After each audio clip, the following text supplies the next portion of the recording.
Okay, so in this video, we are going to create a function which will take two numbers and return an addition of those two numbers. So you must have already noticed whenever we create a Lambda function, it comes with a piece of code already there. What is the purpose of this code and how we can utilize this, or do we need to utilize this?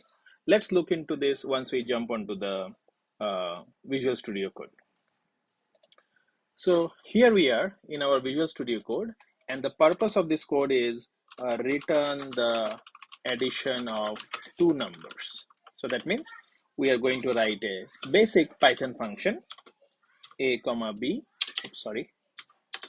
a comma b, and we are going to return a plus b.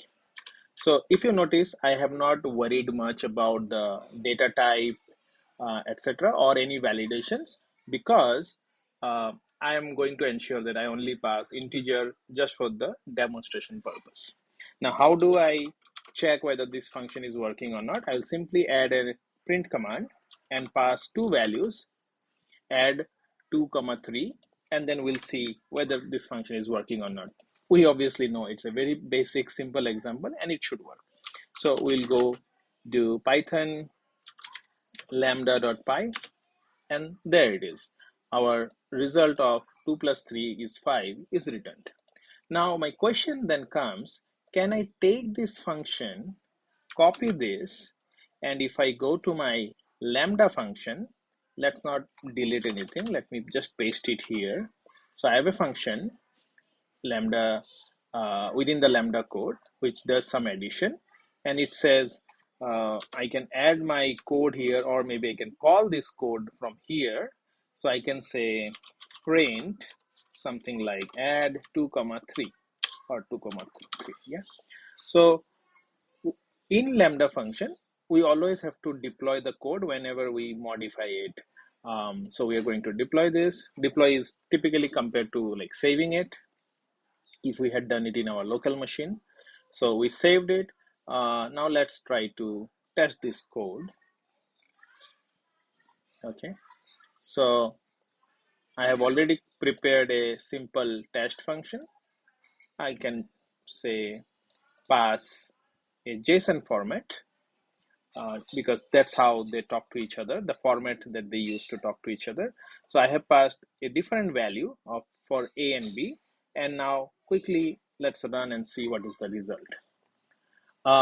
Okay, I can see that the response is basically what was already there. So maybe what I can do is maybe I can add something like result and do something like add.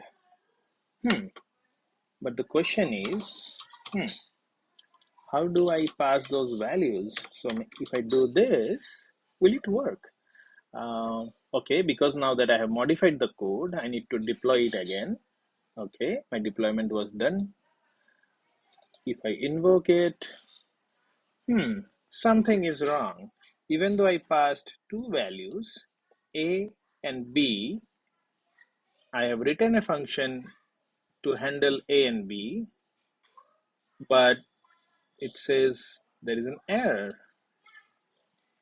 All right, I will explain you what is the issue going on here.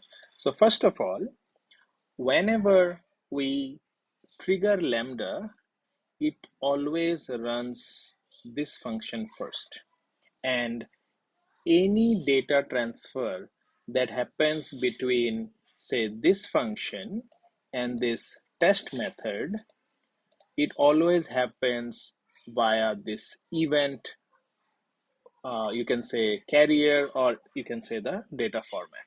So that means when I passed A as 1 and B equal to 2, it came via the event, but I never handled or passed those values to this function that way.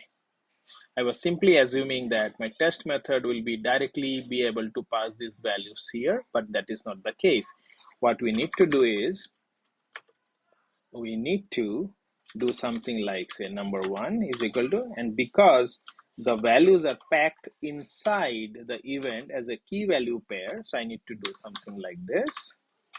Then I have to do something like num2 event, and this is true for everything that we do in Lambda. So now once I have this value as num1 and num2, now what I can do is I can pass num1 here, num2 here, or you can also pass it here. Instead of a, I can call it as num1, num2. Okay, now quickly we'll deploy the function, and it has been successfully deployed. Now I'm going to test it again. All right, now this time I can see that my result has been properly printed here. Okay, now what about this print? Where did that go? I did not see any print command or the solution of a print here. That means in our local machine we could have done this, but it does not work similarly in the Lambda function. In the Lambda function, this is the response that we will typically see if we want to see the result. However, what we can do is we can go to monitor, and in monitor we can go to the Cloudwatch logs, and because it ran just now, so what we can do is we can go in there, and there you can see it printed out this value.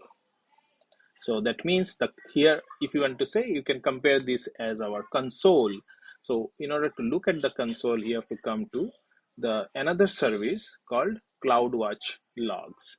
So we'll go back to our Lambda, we'll go back to our code, and now we understand that in order to run something on the Lambda, we have to pass those values via event and then handle those JSON format, extract the values, and only then I can play around with those values. So with that, today what we have understood through this video is how to pass data to AWS Lambda via the event parameter, and by default we also need to understand that this particular function lambda underscore handler gets executed whenever we call a lambda function.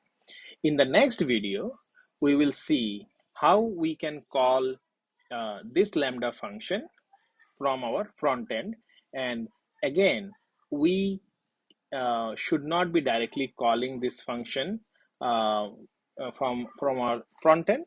Rather, what we will do is we'll set up something called as API gateway, which will handle this routing for us and set up this communication channel between our front end and the Lambda via the AWS API gateway. And we'll explain why we are going through that direction.